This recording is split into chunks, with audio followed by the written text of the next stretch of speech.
Good evening, visitors. Welcome to the Australian War Memorial's last post ceremony. My name is Melanie Cassar, and joining us today from the Royal Australian Air Force is Wing Commander David Sher. We welcome the veterans who have served, those that are still serving, and the families that love and support them. We acknowledge the members of RSL Services Clubs Association, RSL Victoria and RSL Queensland who are watching the broadcast of this ceremony across Australia. During this evening's ceremony, wreaths will be laid at the base of the Pool of Reflection by visitors to the memorial. If you are able, please stand and join in singing the National Anthem.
If able, please be seated.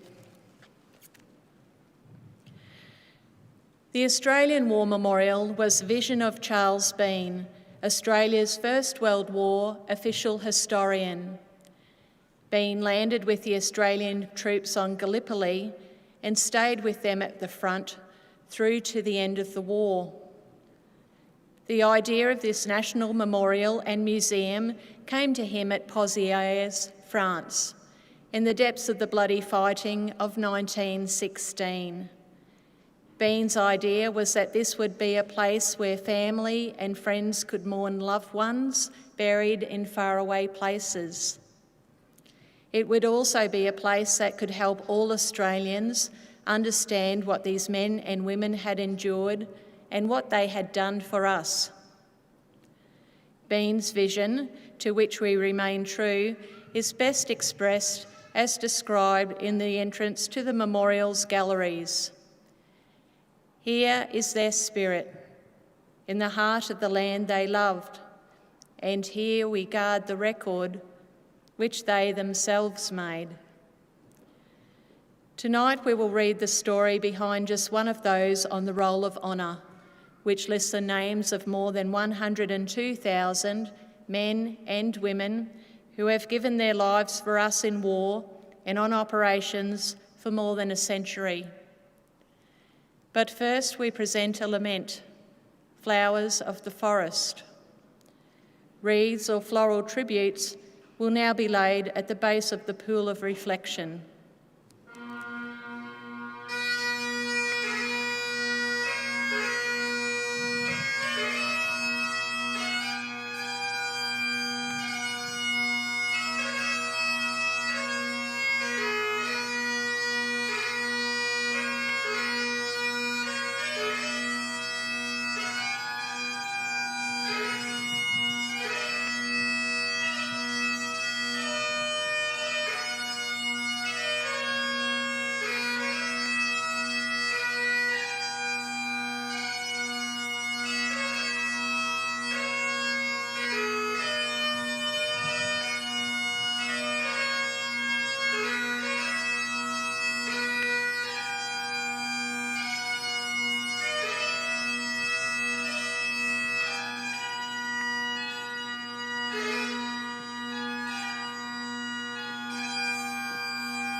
Today we remember and pay tribute to Corporal Frank Manfred Elphick. Frank Elphick was born in 1893 to James and Wilhelmina Elphick of Adelong, New South Wales. He was one of 12 children and the fourth of 8 sons, although one of his brothers died in infancy. Frank's father was a highly accomplished man who had educated himself after being forced to start work at the age of 8. A blacksmith by trade, James Elphick made his money on the goldfields of Adelong and later in Tumut, where he became a member of the town council. His mother also served as mayoress of Tumut for many years. Their son Frank was described as a sturdy type of Australian with that pertinacity and courage inherited from the old bulldog breed, which he clearly inherited from his father's own sense of purpose and determination. Frank, who was sometimes known as Naki, was educated at the Adelong State School and went on to work as a coach builder in Tumut. There he was known as a good boxer, a splendid footballer and a general all-round athlete. He was also a Sunday school teacher, a regular member of the All Saints Choir and one of Tumut's favourites. Frank enlisted in the Australian Imperial Force with his brother Arthur within weeks of the outbreak of war in August 1914. Going into the artillery, the brothers underwent a period of training in Australia before leaving on board the troop ship Argyllshire with the 1st Field Artillery Brigade in October 1914. They went first to Egypt, where they continued training in the desert for some weeks.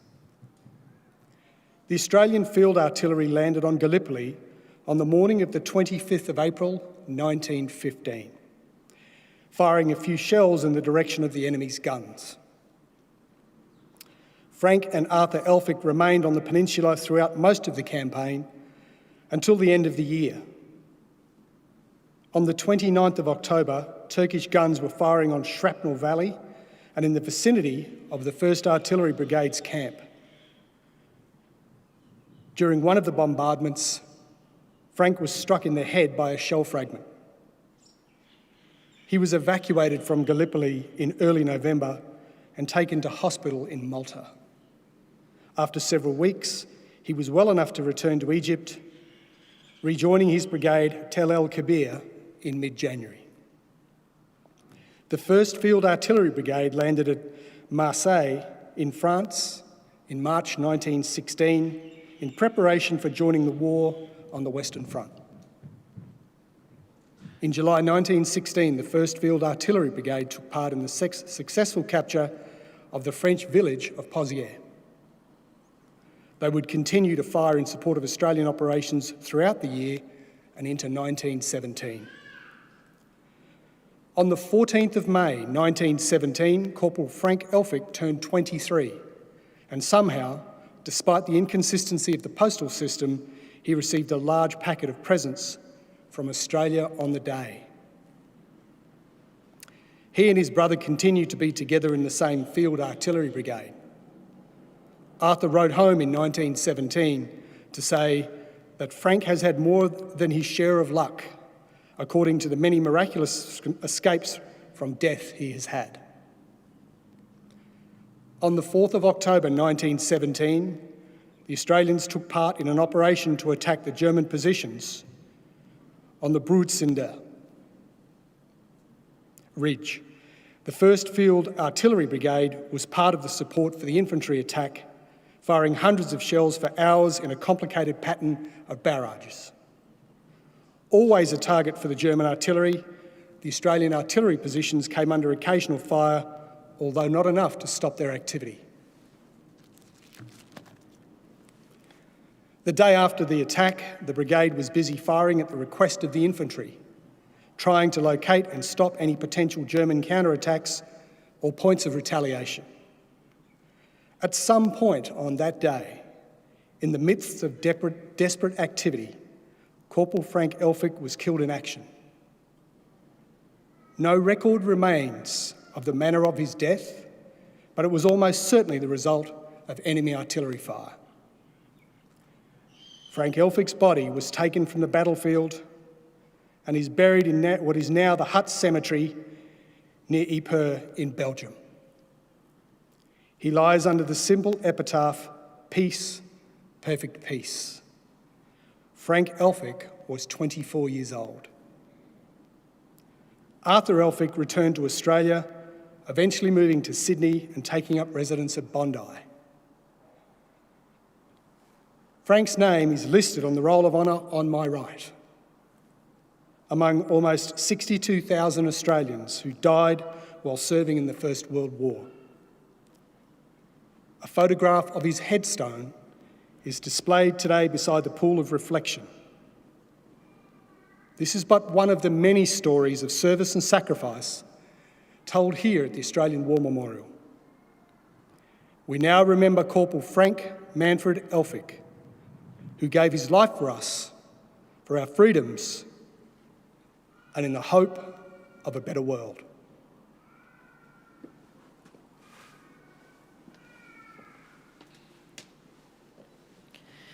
Please stand for the reading of the ode and the sounding of the last post.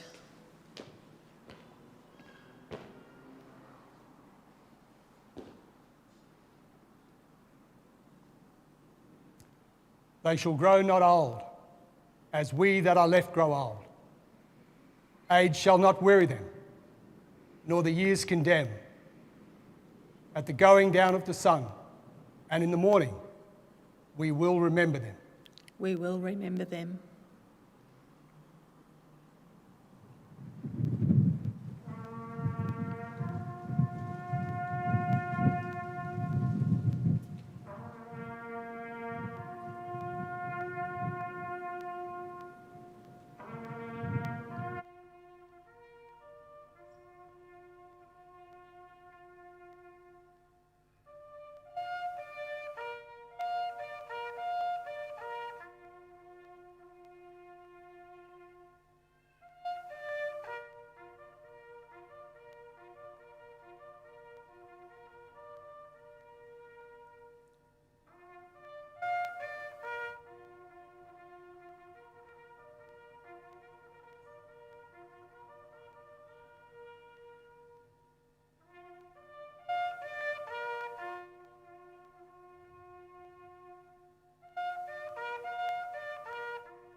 Lest we forget. Lest we forget.